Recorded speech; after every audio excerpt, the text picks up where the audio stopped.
Hello, welcome to the channel Why Stories. Enjoy watching. Well, Serafina Padilla, take the keys to your new life, said Sonora Mulatto, putting a bundle of 3 keys on a metal ring into Serafina's narrow palm. The girl stood as if in hesitation in front of the apartment door. Sonora Mulatto, laughing, took the keys and opened the door herself. "Oh, Serafina, don't be a stranger. The state is giving you this apartment. Just come on, live and be happy, start a new life, and here you are, completely pale. Come in." The woman opened the door and pushed Serafina inside. Following her, Zoe closed the door behind her. "Go ahead, look around, make yourself at home," she joked, walking into the room and pulling the curtains aside. "I can't believe it, Sonora Mulatto," Serafina timidly replied, walking quietly down the corridor behind the woman. "It means I'm already an adult. I can live as I want and do what I want." The girl pondered, as if realizing what it meant to be an adult. "Absolutely right," Zoe said cheerfully, embracing Serafina by the shoulders. "You're already a big girl, legally an adult, so you can confidently become independent right now." "But," Sonora Mulatto raised her finger meaningfully, "when it comes to doing what you want, there are questions." "My dear," the woman switched to a serious tone, "being an adult and managing your own life doesn't mean you should do what you want thoughtlessly. Being an adult means making responsible decisions, always taking responsibility for your life. Do you understand?" Serafina nodded in response. Sonora Mulatto had indeed been the caretaker of her and many other similar children in the orphanage for many years. Serafina never knew her father, and memories of her mother had become blurry and unclear over the years. She was not even 6 years old when her mother was deprived of parental rights due to continuous alcohol abuse and a complete lack of desire to raise her little daughter. Her mother could leave home and not return for several days, leaving little Serafina completely alone and without a crumb of bread. It was fortunate if the troubled mother managed to make arrangements with a neighbor before her next binge, which she often referred to as visiting for a while, to have her trustworthy neighbor Aunt Maria look after her daughter for an hour or two so she wouldn't get into trouble. Trying to persuade the alcoholic was pointless, and scolding her or appealing to her conscience was even more futile. Upon hearing reproaches directed at her, the mother would become furious and behave aggressively. Either the seasoned drunkard had a fit of anger, or somewhere deep within her, her conscience suddenly awakened. The mother would start yelling, showering both the neighbor Aunt Maria and her little daughter with foul street language, and cursing the whole world, which so unjustly forced a person to give up what their soul desired. "What your soul desires, everyone already knows," thought the neighbor in response, realizing that she herself was the only chance to help the little child survive. Serafina's mother, however, as if seeing Aunt Maria's thought process, skillfully applied pressure, starting to shout even louder. The killer argument that always worked was furious curses directed at her daughter and wishes for her to stop being an obstacle to her mother's endless revelry. "Damn me for giving birth to this stupid brat," she shrieked. "I wish she'd just drop dead. Who needs her? A cursed burden, like a millstone around my neck. May you not exist in this world. My whole life is a mess because of you." As a rule, this deadly argument instantly affected Aunt Maria. "What are you saying, you wretched woman?" the neighbor exclaimed. "Wishing death upon an innocent child. Come to your senses." But Serafina's mother, upon hearing these words, instantly calmed down, realizing that the manipulation had worked this time, and that meant she could confidently embark on another spree. "Oh, come on, Aunt Maria, I'm just joking. I'm not serious at all, in a figurative sense. And you're so kind, caring, always willing to help.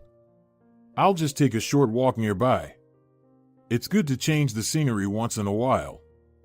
It's not all about staying at home and dealing with chores all the time." The cunning mother knew what she was doing. The kind neighbor wouldn't abandon the orphaned child, so there was no rush to go home. They would figure things out somehow without her. "I am kind, that's for sure," Aunt Maria remarked in response. "But as for you, all you ever do is change the scenery. Your daughter is left alone endlessly, there's no food in the house, the fridge is turned off. If only some dried up Snickers from those fellow drinkers you trade your attention for would be lying on the kitchen table. But the mother was already unstoppable. Hastily applying lipstick in front of the murky old mirror in the hallway, she retorted to the neighbor with something like, "Don't meddle in my personal life," and instantly disappeared in a direction only she knew. She disappeared without even looking back at her daughter in farewell, only to reappear on the doorstep in a week or two, stumbling from the consequences of her wild lifestyle, and fall into a deep sleep like the dead. Once, Serafina's mother disappeared for a month, and the concerned neighbor began to fear that the woman was no longer alive. She went to the police, taking little Serafina by the hand. The mother was found soon after. To Aunt Maria's horror, it turned out that the girl's unfortunate mother had also become a drug addict. Somehow, she ended up 500 kilometers away from their hometown and was lying in a local hospital with a severe drug overdose. The police, raiding the den, found her unconscious among a group of equally destitute souls. The drug-fueled company paid no attention to the comatose addict. A couple more days, and her bender would have logically ended in her departure from life, unnoticed by anyone. However, now the issue of motherhood became a pressing concern. Child Protective Services initiated the process of stripping Serafina's mother of her parental rights. The recovering addict lying in the hospital bed seemed relieved to hear the news. With poorly concealed joy, she signed all the papers, eager to be discharged from the hospital and start a free and unrestricted life. Fina moved to an orphanage. Her neighbor, Aunt Maria, concerned about the fate of the child to whom she had devoted so much of her time and effort, visited the girl regularly. Contrary to her fears, the orphanage in their town was not a scary and monstrous place. The caregivers who worked there were neither monsters nor those who callously traded defenseless wards for personal gain. They were kind and good-hearted women who cared for the orphans as if they were their own children. The neighbors soon realized that little Fina was doing well. The girl started eating and gaining weight. Her cheeks turned rosy, and her fiery red hair curled sweetly. Sonora Mulatto, one of the caregivers, burst into laughter upon seeing Fina. "Who is this little firecracker that has come to us?" she exclaimed. "I've never seen hair of such a bright red color. Give me matches to light them." Soon, the girl adjusted to her new life.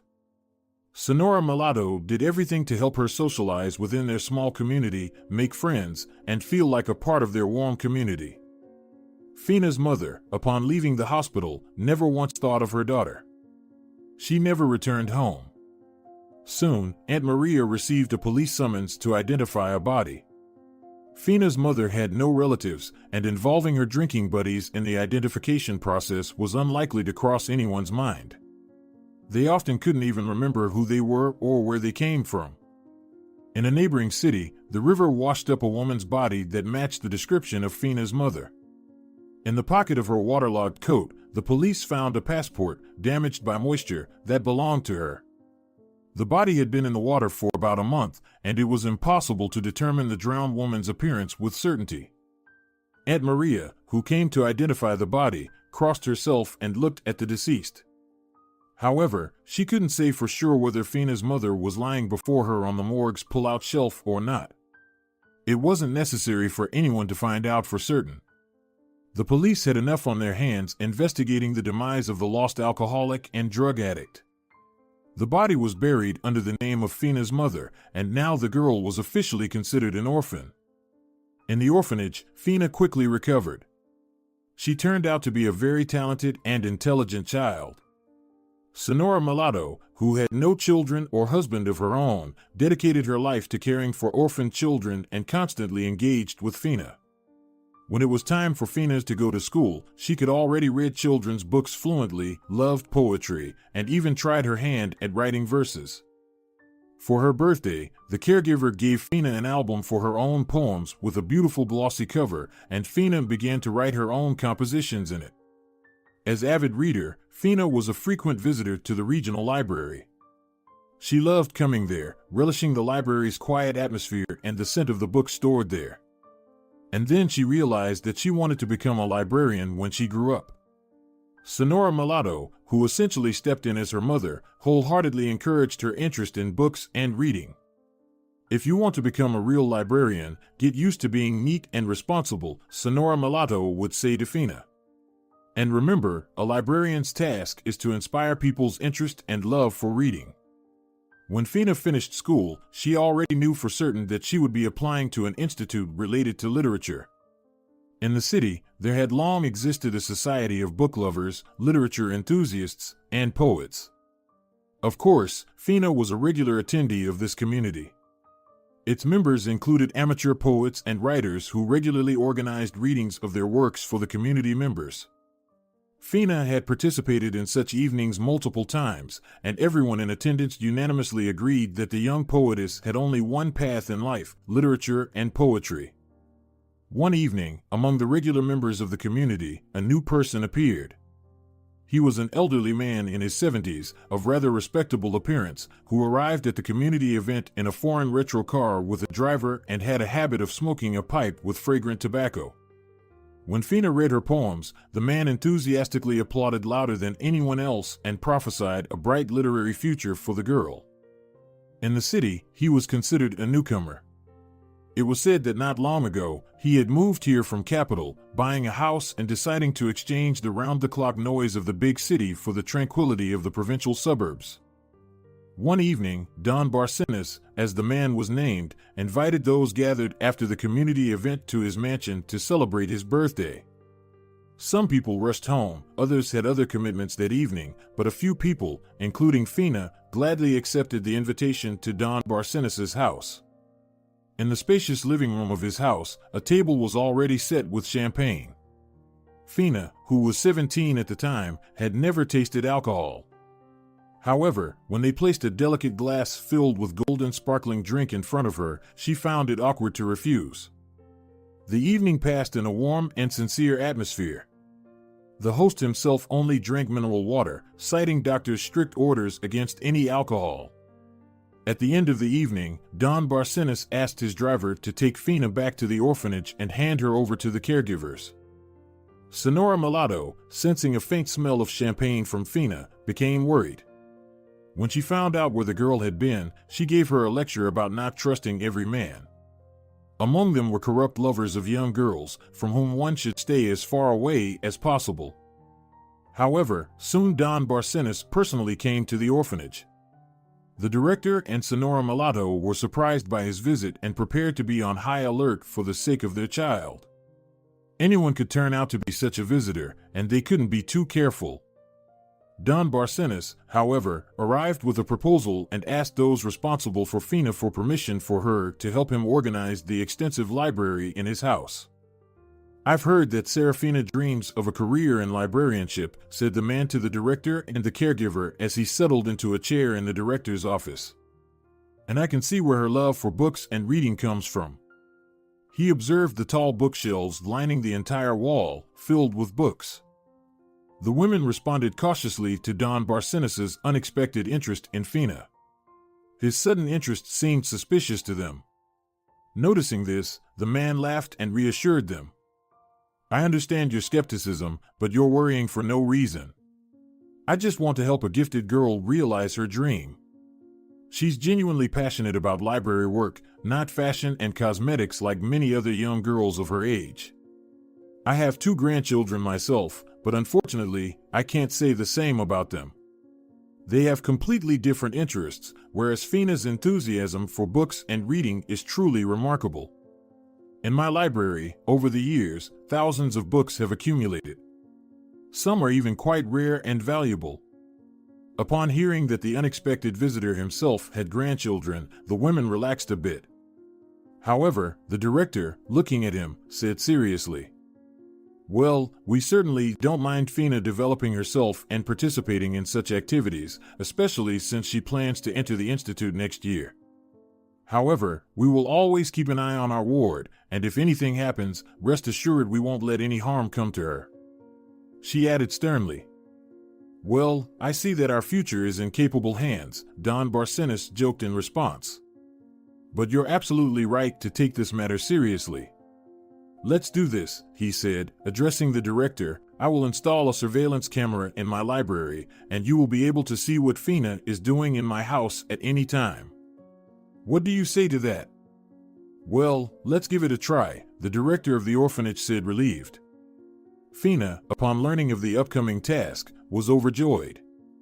Don Barcenas' house indeed had numerous books, and the opportunity to sort through them was like a dream come true for her.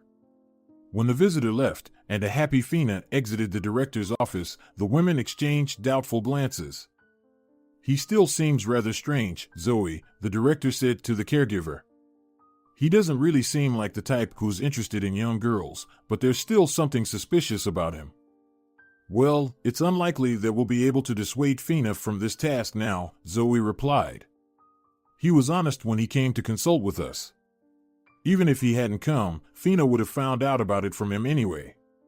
Let's see how things go. Perhaps the girl will benefit from it." That was the decision they made. Fina helped Don Barcenas mainly on weekends. Early in the morning, she would hurry to his house to immerse herself once again in the unique world of various books, of which there were a great many in the library. Don Barcenas usually waited for the girl with a set table for breakfast. It was unusual for Fina to sit at a table with starched napkins and fine china, while the housekeeper poured her coffee or served hot pancakes with jam. However, Don Barcenas was an interesting and knowledgeable conversationalist, and Fina soon forgot about the surroundings, engrossed in yet another captivating discussion. Sonora Mulatto, however, kept a close watch on how her ward spent her time in that house. When Fina turned 18, her caregiver became especially serious. "Fina, now you're an adult," she told the girl. "Soon you'll start living on your own in your own apartment, which is provided to every orphanage graduate. But by then, according to the law, we won't be able to legally control your life anymore. Do you understand? Of course, you can always count on us, but all decisions related to your relationships with other people, especially with men, you will have to make on your own and only on your own. Always remember that your own desires and interests are paramount. Never give in to persuasion if someone tries to make you do something you don't want to do. Don't agree to anything like that, even if they offer you money for it. If you see it, run away from such people." Fina understood what Sonora Mulatto was talking about and who she was talking about, but Don Barcenas had never done anything like that to her. On the contrary, he behaved like a caring grandfather, as if he were Fina's own family. The girl, who had never had a grandfather or even a father, was delighted with such treatment. Don Barcenas enjoyed asking questions and often sought Fina's opinion on various situations that occurred in life. Sometimes they even had differences, not always agreeing with one another. Fina's caregiver, Sonora Mulatto, didn't quite understand this friendship, always looking for hidden motives in Fina's interactions with Don Barcenas.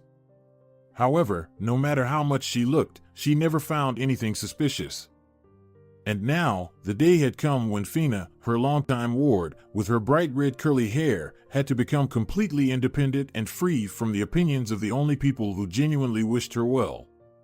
Standing next to the young woman in a new apartment, Sonora Mulatto realized that her bright spark was not quite ready for adult life. But what could be done about it? Fina couldn't stay in the orphanage forever, and it was time for her to start growing up. Having her own apartment was very timely for the beginning of an independent life, especially since the house where Fina was born had been demolished, and the residents had been resettled, so there was no place for her to return to. "So, Fina, are you taking charge here?" Sonora Mulatto asked cheerfully, looking around the apartment.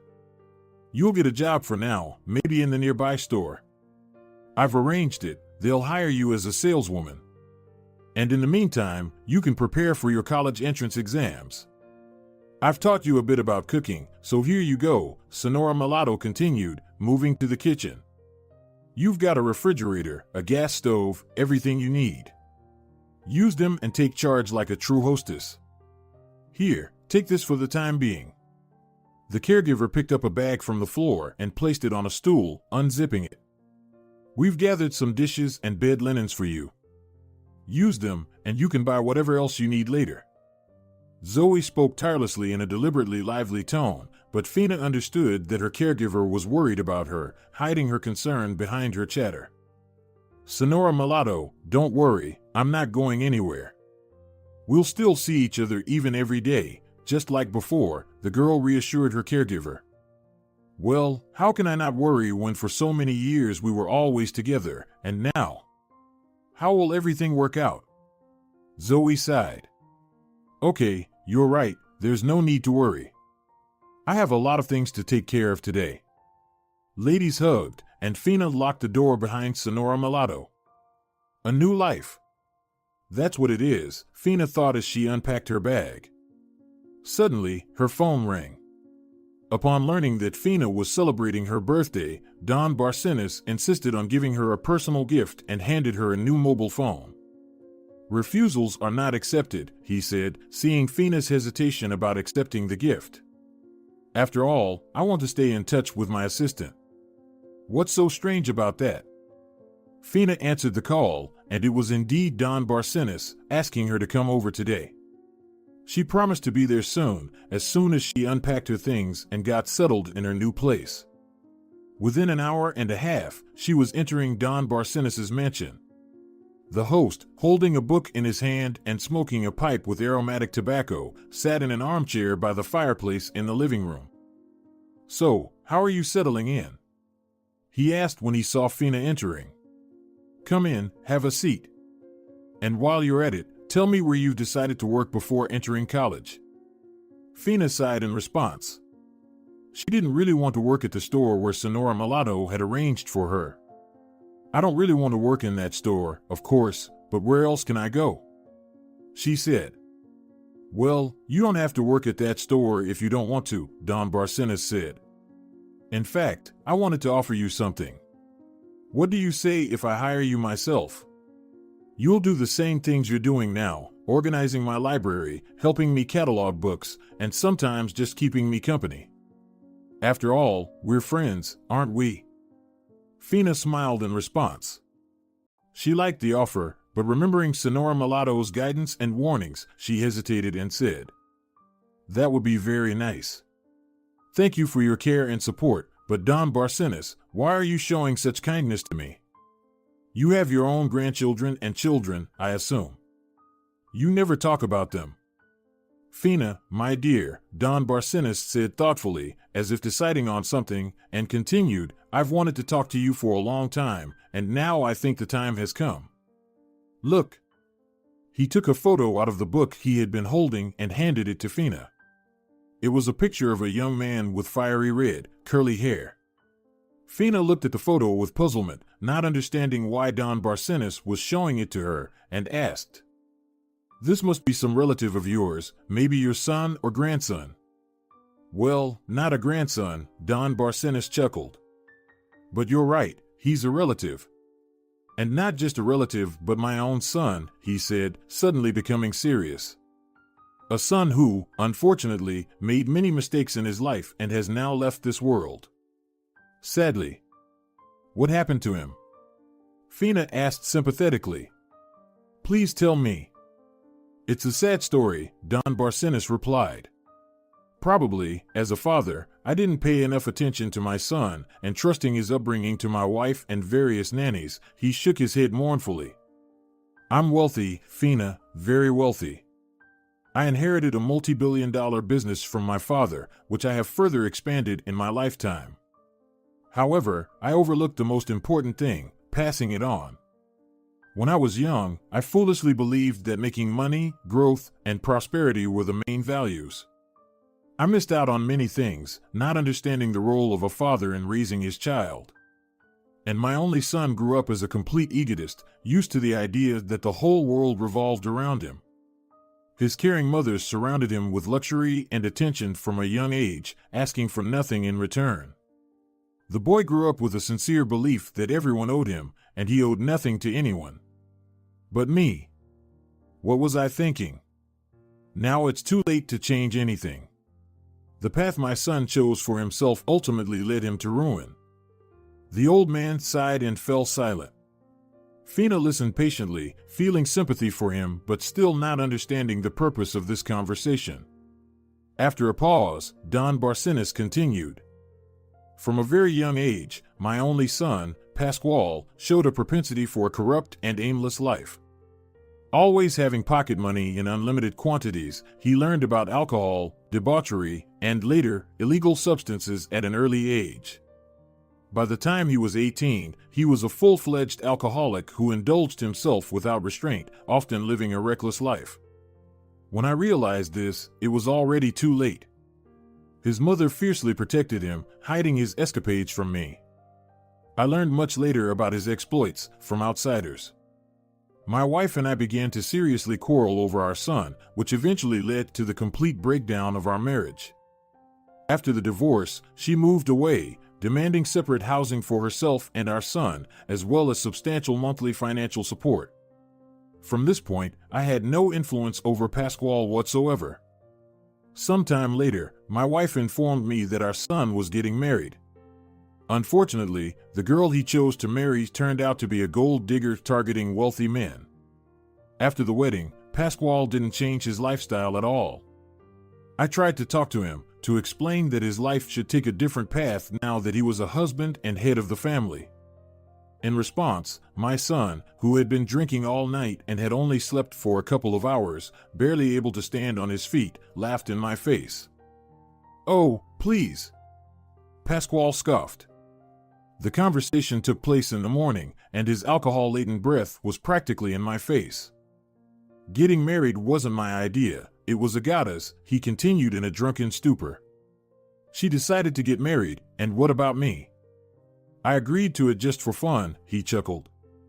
Pasquale's young wife, Agata, was pregnant. It seemed that she had no concern about her husband's lifestyle. The marriage lasted just over 3 years, during which Agata gave birth to another child. Believing that she had now secured her future through alimony for their 2 children, she calmly filed for divorce, and Pasquale didn't care at all. After the divorce, I bought a new apartment for my son and then for his ex-wife, where they moved. My son continued to live the same way and soon brought a new girlfriend into his life. She was a perfect match for him, young and already a seasoned alcoholic. Now my son's apartment had turned into a real den of iniquity. I constantly received complaints from neighbors, and I tried to talk some sense into my son myself. One day, when I went to see my son and once again attempted to persuade him to straighten up, he solemnly announced that his girlfriend was pregnant. The future mother, who sat next to Pasquale, hugging him, didn't seem to care about her condition at all. She was smoking a cigarette and, with a drunken laugh, took sips from a glass of strong alcohol. "Dad, you have to have a drink with us to celebrate the health of your new grandchild," my son slurred as he poured a substantial amount of brandy for me. The company of revelers, which was always present at my son's place, cheered approvingly. Empty bottles crashed to the floor with a clatter. The intoxicated group sent a guy to the store for more alcohol. But I understood one thing: if my son's girlfriend was indeed pregnant, then we needed to save the future grandchild. Under the pretext of getting acquainted with the future mother, I took her out into the hallway and drove her straight to the hospital. She snored in the back seat the entire way, seemingly indifferent to where or why she was being taken. At the hospital, we helped her sober up and made sure she got some rest. The next day, I went to pick her up, but before taking her home, I talked to the doctor. It turned out that the young woman was indeed pregnant, and it was already too late for an abortion. However, the future mother, who seemed completely indifferent to her condition, demanded to get rid of her hangover and have a cigarette. That's when I decided to intervene, taking the girl to my home and keeping her under the watchful eye of 2 nurses and a housekeeper. My son's girlfriend's name was Kate. Realizing that her wild lifestyle had come to an end, she caused a terrible scandal throughout the house, refusing to be locked up and demanding immediate release. But I was determined not to give in. "Listen, Katerina," I said to the rebellious pregnant alcoholic, "let's make a deal. You'll live with me for a few months, completely abstaining from alcohol and tobacco from this day forward. If you behave yourself, you'll live like a queen. Then, when the time comes, you can give birth and go on your way, leaving the child here. And for that, I'll pay you a substantial fee, and hopefully I'll never hear from you again." "Well, that sounds good," Kate responded eagerly. The amount he mentioned clearly surprised her. It seemed that her mind was working overtime, calculating the number of bottles she could buy with that kind of money. Katerina agreed to live in Don Barcenas' house. Of course, he suspected that the pregnant woman wasn't carrying his son's child.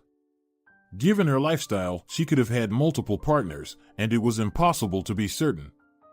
However, Don Barcenas believed that he must save this child, whoever its father might be. "So, did this girl give birth to another grandchild for you?" Serafina broke the silence. "No, unfortunately," the old man replied. "Katerina managed to escape from my house shortly before giving birth. She repeatedly tried to persuade the staff to release her, but to no avail. Soon, tragedy struck. My son died of alcohol poisoning in the hospital. My ex-wife, who attended the funeral, accidentally learned that Katerina was living in my house and was soon to give birth to my son's child. She realized that this child would become the third heir to my fortune and decided to eliminate the unnecessary heir. I couldn't understand why my ex-wife suddenly started visiting my house under various pretexts and regularly sent my grandchildren to me, even though they hadn't thought about me for months. I don't know how she managed it, but one morning, Katerina's room was empty. Both nurses were sleeping soundly beside her door. The housekeeper and I couldn't wake them up.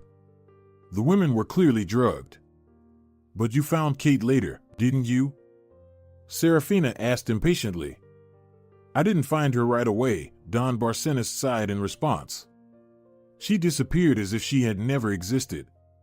I hired a detective who searched for Katerina throughout the country because there was still no certainty that she had survived her lifestyle and had given birth to a child. It was only a few years later that her trail was discovered in a small town, but I realized I was too late. Katerina was no longer alive by that time." "And the child? Were you able to find the child?" Serafina impatiently asked Don Barcenas, who fell silent and seemed lost in his thoughts. "I did, it was a girl," Don Barcenas replied with a smile. "But not right away. In the city where Katerina was buried, she was a stranger. She led a homeless life, wandering the surrounding areas with people like herself. No one had ever seen her with a child, and no one could say whether she had a child or not. I had already concluded that Katerina either never gave birth or had a stillborn child, which wouldn't have been surprising given her lifestyle. But it soon unexpectedly became clear that the child did exist." Don Barcenas' voice trembled with emotion. "Katerina gave birth while living in another city. Her parental rights were terminated there, and her child, a little daughter, was placed in an orphanage for upbringing. I couldn't believe that the search had finally paid off, and I decided to personally confirm it. When I saw the girl, all my doubts about my son's paternity disappeared instantly. This girl was an exact copy of Pascual, my son." Don Barcenas fell silent, unable to contain his overwhelming emotions. Serafina patiently waited. Finally, the old man, having composed himself, continued. "I didn't immediately reveal my identity and observed the girl for several years. The more I observed her, the more convinced I became. My granddaughter, thank God, took after me rather than her father. She's a talented, smart girl. She was so different from my two other grandchildren.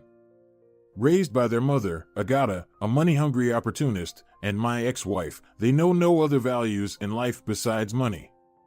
For them, there is nothing else but self-interest, but they are petty, malicious underachievers. I always knew that if something happened to me, I would never entrust them with my business. But now I'm at peace." Don Barcenas smiled joyfully. "Now I know who can be my successor. And I'm so proud of her. Do you want to know who this girl is?" Don Barcenas asked mischievously. Intrigued by his story, the girl eagerly nodded in response. The old man paused solemnly, looked at her again, and said, "This girl is you, Serafina." "How can it be me?" Serafina seemed completely puzzled and continued to look at the old man with astonishment. I don't understand anything, she muttered. Fina, it's true, Don Barcenas laughed. Imagine, you're my granddaughter. When I first saw you, I realized it in an instant. Who else could have such fiery red hair? You're one of us. So, I'm the granddaughter you've been telling me about? The girl said in amazement. So, I'm your granddaughter, and you're my grandfather? The old man silently nodded in response to Serafina's joyful question. And my mother is Kate. I never knew my father and grew up in an orphanage after my mother lost her parental rights. That's right. That's right. The girl couldn't contain her happiness anymore. Don Barcenas, Grandpa, is this really true? How happy I am that it's you who's my grandfather. Serafina, leaving behind any remnants of doubt, lovingly embraced her grandfather. Don Barcenas also beamed with happiness. But why did you only tell me this now? Serafina asked after pulling away. Yes, Fina, only now, and there are reasons for that, her grandfather replied seriously. When I found you and learned about you, I hadn't yet figured out what kind of life you were leading. I was afraid that such news might negatively impact you, as your life had already taken shape by then. But I never doubted one thing, that you were indeed my granddaughter. Look. Grandpa went to the bookshelf and retrieved an album with photographs from the bottom shelf. This is me in my youth.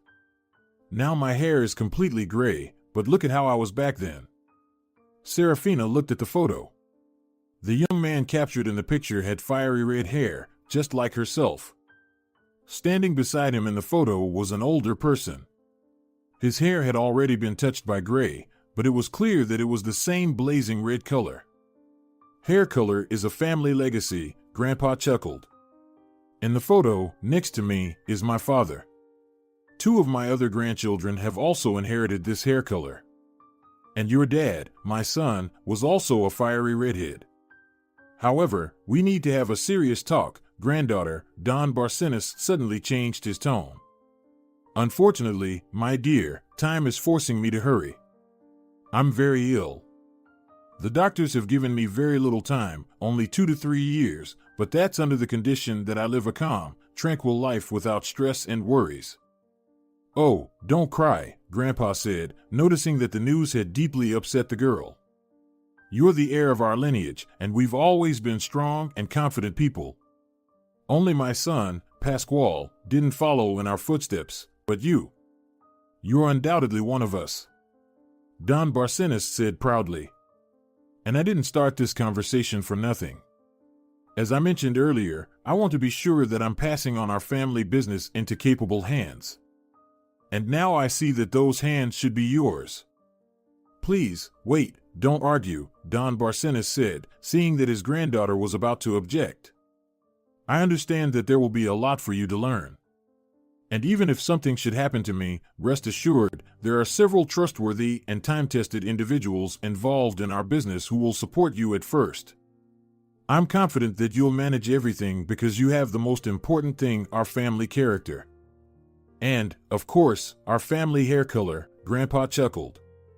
Besides, I don't plan on dying right now. On the contrary, I want to live and enjoy life. Grandpa, but I don't need anything from you, Serafina said. The most important thing is that I have you now.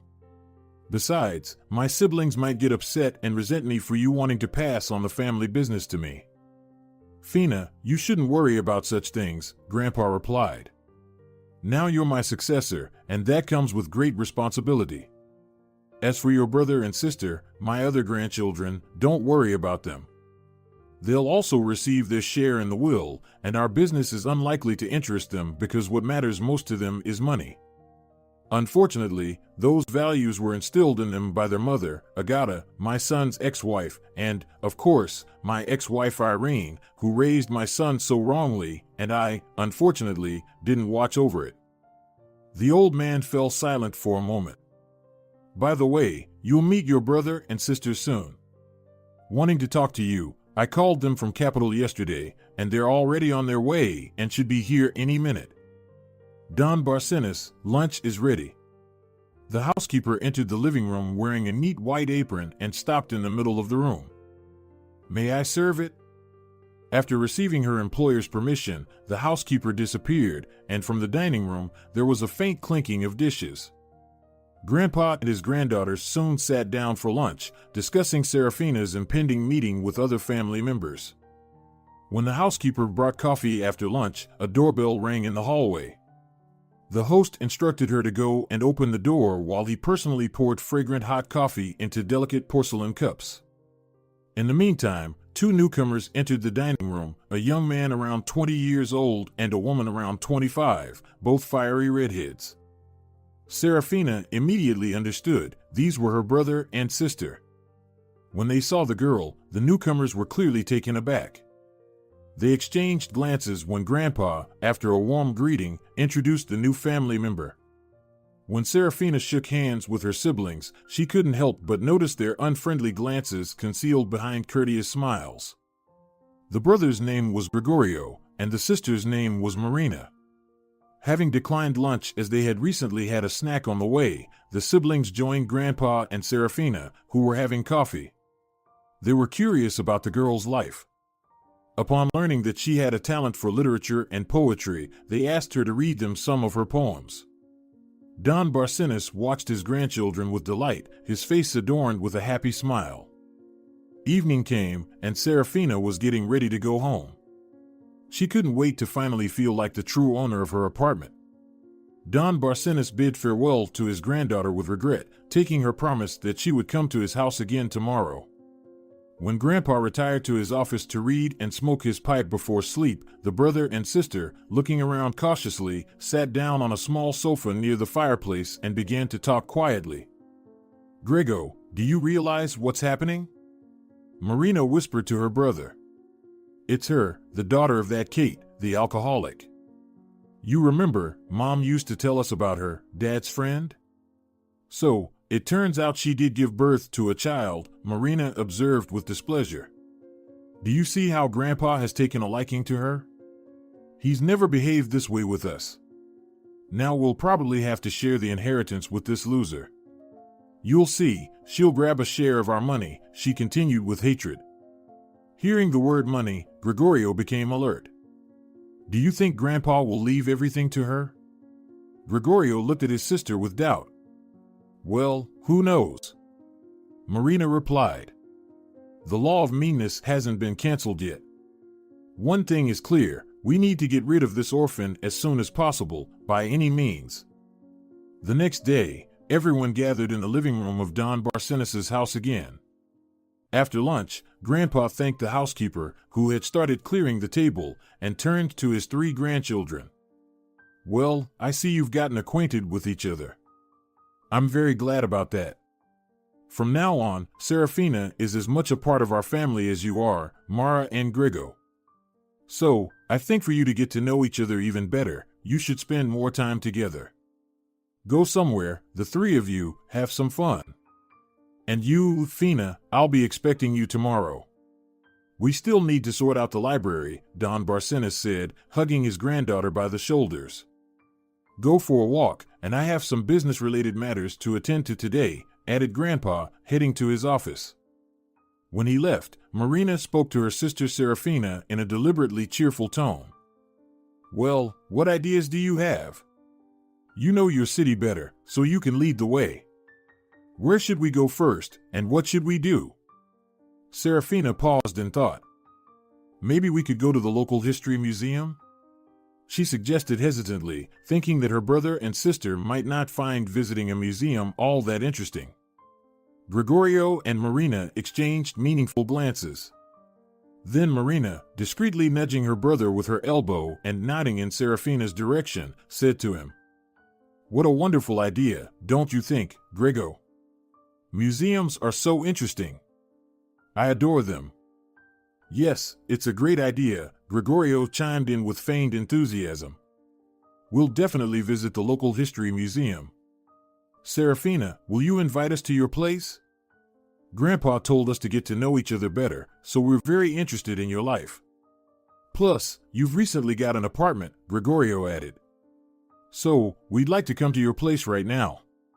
Will you treat us to coffee like a gracious hostess?" Of course, Serafina replied, thinking that maybe her new relatives weren't as materialistic and petty as Grandpa had described them. Seated in Gregorio's car, the relatives drove to Serafina's home. On the way, Serafina realized that she had nothing to offer her brother and sister as a treat, so she suggested stopping by a store. The family enthusiastically agreed. As Marina and Gregorio filled their cart with groceries and headed to the cashier, Serafina voiced her concern that she might not have enough money for everything, especially since her brother had chosen a fairly expensive bottle of alcohol, explaining that it was necessary to celebrate such an occasion. "Oh, don't worry, sister," Gregorio reassured Serafina. "We'll cover all the expenses ourselves, we have enough money for that. Your role is just to keep us company and set the table at your apartment like a true hostess." Soon, the siblings entered Serafina's apartment. Marina looked around when she stepped inside, her face displaying poorly concealed disdain. "Very cute and cozy, isn't it, Grego?" she said to her brother, casting a meaningful glance in Serafina's direction. Meanwhile, Serafina was busy at the table, arranging the snacks they had bought from the store. When everything was ready, her brother opened the bottle. "Well, we should celebrate this meeting," he said as he poured the alcohol into glasses. "I don't drink, guys," Serafina protested when she saw Gregorio pour a hefty amount of alcohol into her glass. "I've only tried champagne once in my life, and I didn't really like it," she added hesitantly. "Serafina, how come?" Her brother replied in surprise. "You don't drink at all? Never? Well, that's commendable," he continued confidently. "You're doing great. But you're an adult now, right? You have us, your family. Don't you want to show us some respect? Besides, we're your guests now." Gregorio put on an offended expression. "Serafina, Grego is right," Marina chimed in. "You should show us some respect. Maybe you don't know this, but there are certain rules of conduct for hosts who receive guests, and this is a very good drink, and it goes down smoothly. Why don't you have a few sips out of respect?" Gregorio promptly raised a toast to celebrate the meeting. Serafina, taking a small sip, realized that the drink was indeed much stronger than she initially thought. Her head started to feel fuzzy, and the room around her seemed to sway, like when she had taken a boat trip on a river. Through the haze, Serafina momentarily felt like she was standing on the deck during one of those river excursions, organized by their caregiver Sonora Mulatto during the season. She had a brief sensation of being on one of those excursions. Her thoughts were muddled, and she found herself holding another glass poured by her brother, containing another dose of the intoxicating beverage. "Drink," she heard through a fog, and those words echoed in her head, as if bouncing off the walls of a deep stone well. Already on the verge of losing consciousness, Serafina felt something being poured down her throat against her will. Unable to swallow the liquid properly, she began to choke. "Hold on," Marina hissed at her brother. "She might choke, God forbid. Then you'll have to answer to Grandpa for her. It's known that she left with us." "Calm down, everything's under control," Gregorio reassured Serafina in a hushed tone, closely watching her. "Oh, looks like she's ready," he stated with satisfaction, taking out his phone and turning on the screen. "Let's make a short film for posterity. It might come in handy later if our little sister proves to be uncooperative. And then we'll call Grandpa, right, Fina?" he added playfully, dialing his grandpa's number via video call. "Come on, sister, tell Grandpa how much you love him. Go ahead." Gregorio placed the phone in front of Serafina's face. The young woman, struggling to open her eyes, looked at the screen. Seeing her grandfather on the screen, she giggled drunkenly and, with a tongue heavy from alcohol, managed to say, "Grandpa, hi, it's me. Granddaughter, what's happening? Are you feeling unwell?" Her grandfather's voice trembled with concern. "No, I'm feeling very good. We just had a bit to drink," Serafina added, her tongue slurring, then she swayed and fell to the floor, instantly falling asleep. Don Barcenas ended the video call. The brother and sister, exchanging glances, burst into laughter and high-fived each other. Their plan had worked. Now Grandpa would think 100 times before making any decisions, now that he had seen what his beloved new granddaughter was capable of. Disconnecting the video call, Don Barcenas clutched his chest. Had he made a mistake in endowing Serafina with qualities she didn't possess? Would she, the child of wayward parents, now follow in their footsteps? I need to go to her immediately, Don Barcenas decided, pressing the button to call the housekeeper. Suddenly, he felt a crushing sensation in his chest, as if it were caught in a vice. He swayed, almost losing consciousness from the pain, but managed to stay on his feet. Soon, the housekeeper arrived in response to his call. "Quickly," he said, his voice barely audible. "Tell the driver to bring the car." "We need to leave urgently," he whispered, then collapsed unconscious. Serafina struggled to open her eyes and looked around in surprise.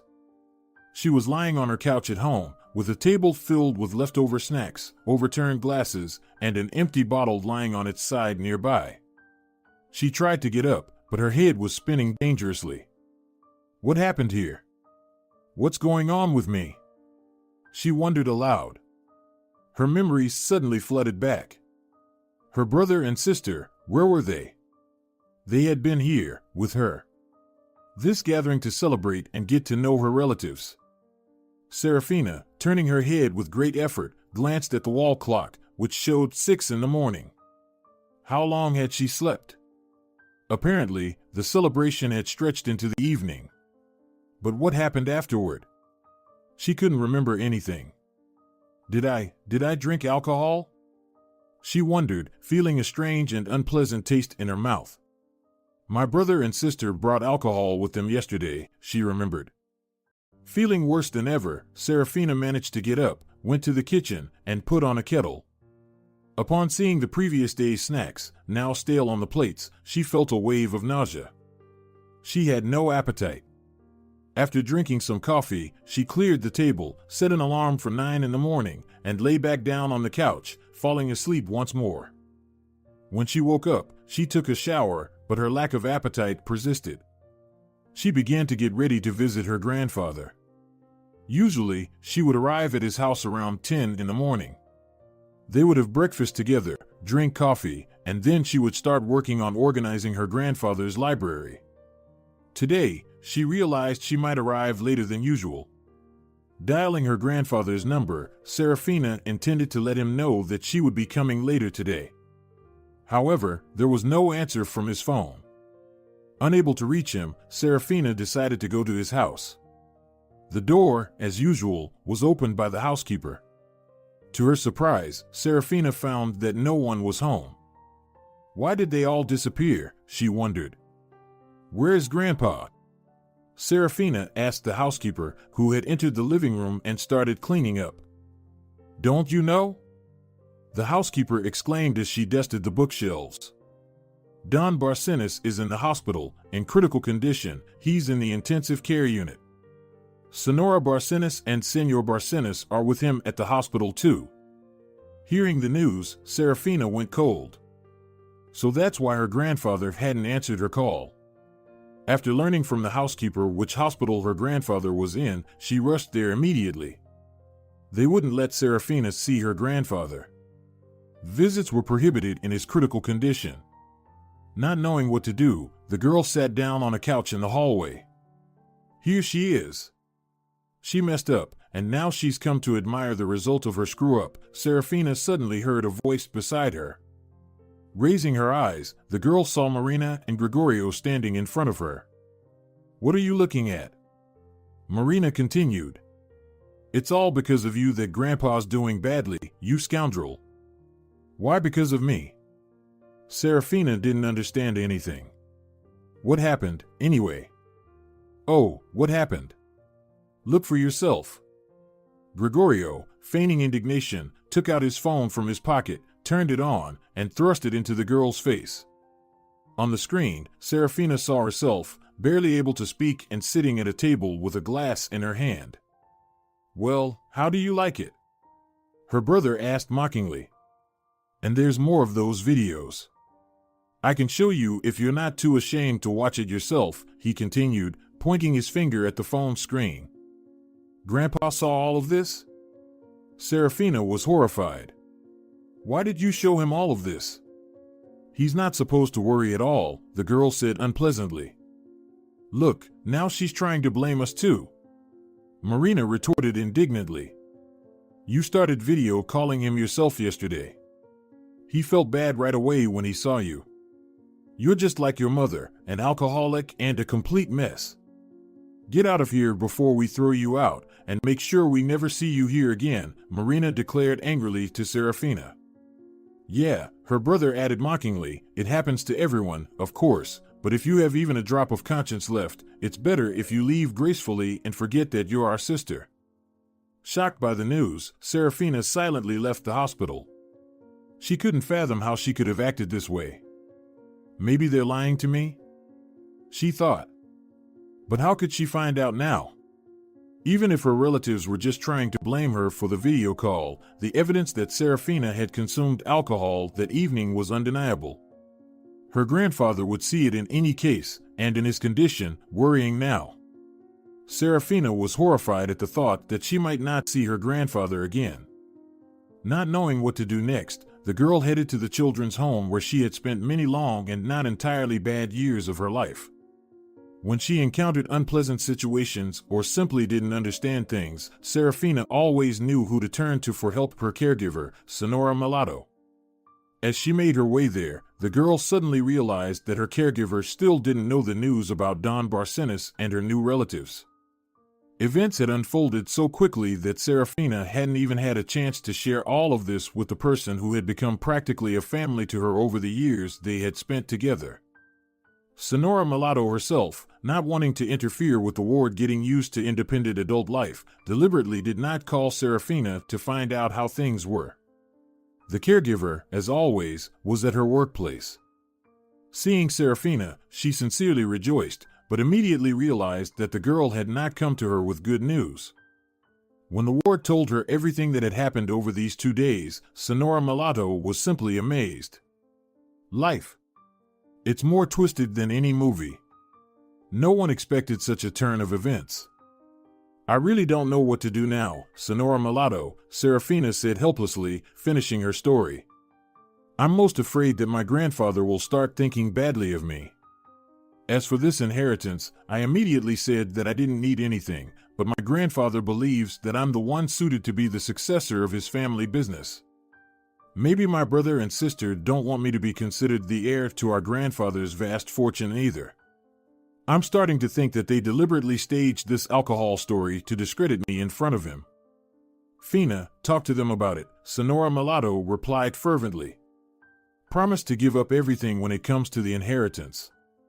And maybe they will back off on their own. In general, my dear, if they are such petty people, it's better to have no relatives like that. I will try to talk to them, of course, Serafina replied with doubt, but I don't know if they'll believe me. When my grandfather talked about them, he spoke very unfavorably about them, saying that besides money, these people are not interested in anything in the world. And our grandfather is a billionaire, Serafina said with meaning. They judge by themselves, and they would never give up such an inheritance themselves. They need full guarantees that I won't get anything. Then you should try to talk to your grandfather and explain everything to him, Sonora Mulatto advised. Moreover, he remains the main figure here, the caregiver confidently added. The girl nodded in agreement and, saying goodbye, left Sonora Mulatto's place. When she went outside, Serafina decided to talk to her relatives once again and headed back to the hospital. They still didn't let her see her grandfather, and there was no sign of Marina and Gregorio anywhere. Asking the nurse who was sitting at the nursing station in the hall, Serafina found out that her relatives had recently gone home. Determined to talk to them, Serafina headed for her grandfather's house. Marina and Gregorio were sitting at the grandfather's dining table, waiting for the maid to clear the dishes after the soup, bring the hot dishes, and leave the dining room. The brother and sister began to eat, discussing the situation that had developed. So, what now? Gregorio asked, gnawing on a roasted turkey leg. Maybe our little sister has already been neutralized, and we can relax on her account? I doubt it, Marina replied, dabbing her lips with a starched napkin. We don't know what our grandfather will say when he gets better. And don't forget that as soon as he came to his senses, he immediately called a notary to the hospital. The sister shook her head significantly. What does that mean? It's unclear for now. Well, maybe he decided to change something in our favor. Gregorio suggested. Why all of a sudden, if we already considered ourselves the main heirs? Marina retorted. I think the most important thing is not to let this Serafina explain herself to our grandfather. Let her remain a flawed daughter of her alcoholic mother in his eyes, like the apple doesn't fall far from the tree, and so on. Couldn't handle her alcohol, broke loose. How can we entrust her with our business after that? But he wasn't planning to entrust us with the family business either, the brother remarked. Grego, why do we even need it? The sister responded. We should get the inheritance, and then we can push grandfather into a more expensive business, divide the money, and that's it. The relatives' discussion was interrupted by an unexpected knock at the door.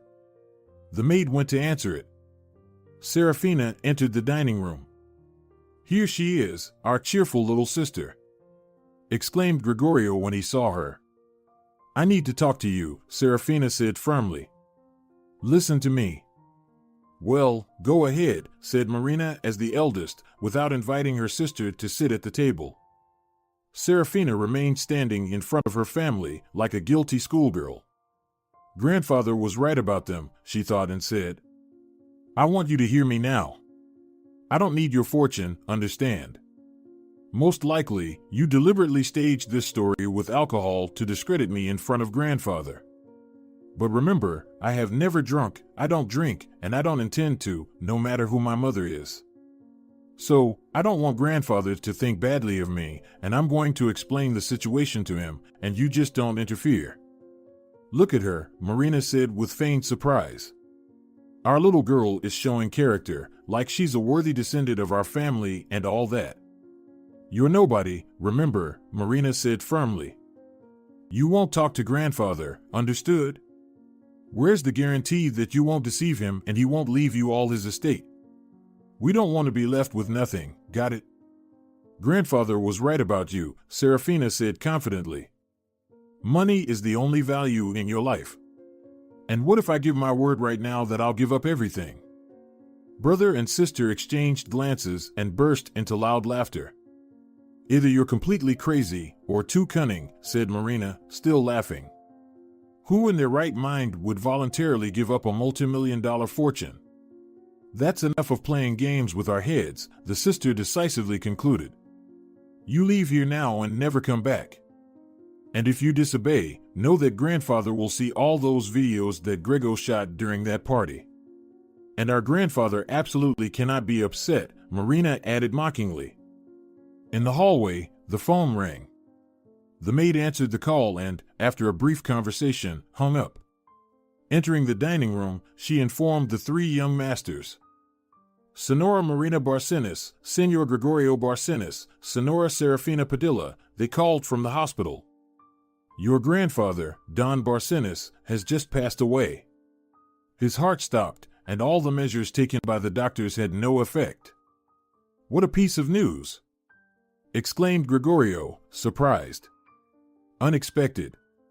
Well, what now? Marina said emphatically, addressing Serafina. I hope the issue is settled now. You won't be able to talk to grandfather anyway, so we don't detain you here anymore. I hope you haven't changed your mind about the inheritance. Are you refusing, as you assured us earlier? So, yes or no? I don't want anything from you, Serafina cried bitterly. Grandfather, how could this happen? I just found out about you not long ago, and now I've lost you, she sobbed. How touching. I'll cry too now, Gregorio cynically pretended to mourn. Well, if we've clarified everything, then goodbye, Marina said, paying no attention to Serafina's tears. And, by the way, don't even think about showing up at the funeral. You have no business there. And you know, my advice, forget this whole story as soon as possible, Marina added coldly. Devastated by grief, Serafina left her grandfather's house and went wherever her eyes led her. She simply didn't know how to go on living, blaming herself for his death. Her brother and sister had acted despicably, but where had she been looking? Suddenly, the girl realized where her feet were leading her. Ahead, the familiar stone fence of her childhood home loomed. Unable to hold back her tears, Serafina found Sonora Mulatto and cried on her chest. The frightened woman rushed to get a sedative, not understanding what was happening and not knowing how to calm the girl. Pouring water into a glass and adding the medication, the caregiver almost forced the girl to drink its contents. While the girl drank from the glass, struggling to swallow, the caregiver patiently waited, knowing that something terrible had happened. Finally, Serafina calmed down a bit and managed to tell what had happened. Poor girl, how many hardships she has endured in her short life, thought Sonora Mulatto, patting Serafina on the head. You know, I would still go to the funeral if I were you, Sonora Mulatto confidently said. You are just as much a granddaughter as your brother and sister. If you've decided to renounce the inheritance out of your family rights, then you certainly have the right to say goodbye to your grandfather. Especially since you couldn't see him by the will of your relatives. But I still don't understand why you decided not to accept the inheritance along with your brother and sister. You've made a mistake by going along with them, the caregiver added. Serafina didn't reply. Her strength was depleted, and all she wanted was to rest and forget about everything. Encouraged by Sonora Mulatto, the girl calmed down a bit and went home. When she reached her apartment, she immediately lay down on her bed and fell into a deep sleep. The grandfather's funeral was scheduled for 3 days later. After giving it some thought, Serafina decided that Sonora Mulatto was right. No one had the right to prevent her from saying goodbye to her relative. Serafina dialed the phone number of her grandfather's mansion, and as usual, the call was answered by the housekeeper, who informed her that the young masters were not at home. Serafina asked the woman to tell her the time and place of the funeral. The young masters instructed the staff not to let Serafina into the house and even to avoid any contact with her. After hesitating for a moment, the housekeeper secretly provided the girl with the time and location of the funeral. The young masters did not sit well with the experienced woman. As soon as they felt like heirs, the brother and sister immediately started behaving disrespectfully and rudely towards her. Don Barcenas and Serafina had never allowed such behavior. Serafina sincerely thanked the housekeeper and firmly decided to attend the funeral. At the appointed time, trying not to attract attention and avoiding Marina and Gregorio, she arrived at the funeral home. The ceremony had already begun. During the service, Serafina stood behind everyone, trying to see through the mourners dressed in black who were surrounding her grandfather's coffin. She noticed Marina and Gregorio in the front row right away. Around them, other people, relatives, friends, and associates of Don Barcenas were milling about. Marina kept looking around and whispering to 2 women in mourning who stood beside her. Probably, it's their mother and grandmother of my grandfather's ex-wife, thought Serafina. Finally, the ceremony was over, and it was time for the farewell. Pretending deep sorrow, Marina and Gregorio were the first to approach the coffin, followed by the other attendees. Waiting for her brother and sister to leave the building, Serafina looked around and timidly approached the coffin. She gazed at her grandfather, unable to hold back her tears. Suddenly, Serafina noticed a piercing gaze in her direction. An older woman in a mourning hat with a veil, who had stood next to her brother and sister during the ceremony, stared at her suspiciously. Eventually, she decisively approached Serafina and said angrily, "Is this the supposedly newly discovered granddaughter of my ex-husband?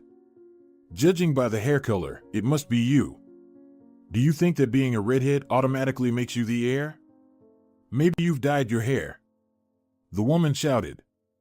"What happened, Grandma?" Marina and Gregorio appeared nearby. "Ah, so here she is, the sly snake," hissed Marina, noticing Serafina. "Get out of here. Quickly. Grego, come help me." Grabbing the girl by the arms from both sides, her relatives forcibly dragged her towards the exit. The grandmother, who had lost her composure entirely, pushed Serafina angrily from behind. Once outside, her relatives forcefully threw her to the ground. "Well, there you go," leaning over Serafina directly in her face, Marina said sternly, "I see you don't understand words. So know this, the inheritance was ours, is ours, and will continue to be ours. And you, simpleton, will remain nobody, just as you were. If I ever see you again in my life, you will regret it, I promise. We won't stop at anything, so keep that in mind." The participants in the funeral and the relatives settled into the hearse. They closed the coffin with Don Barcenas' body and loaded it onto the vehicle. The hearse departed for the cemetery. Serafina struggled to her feet and went home.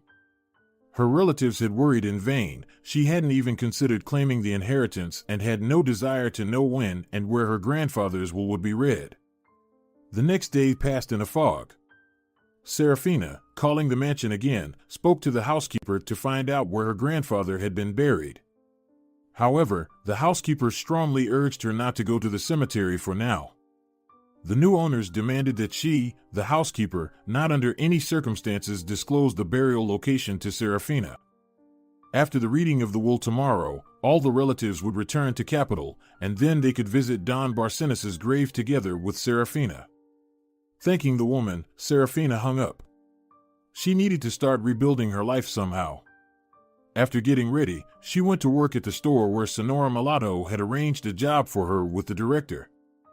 However, soon after, when the notary publicly read the will, the relatives couldn't believe their ears. What the notary read after opening the sealed envelope containing the will left the heirs in unimaginable disbelief and anger. "This is provocation.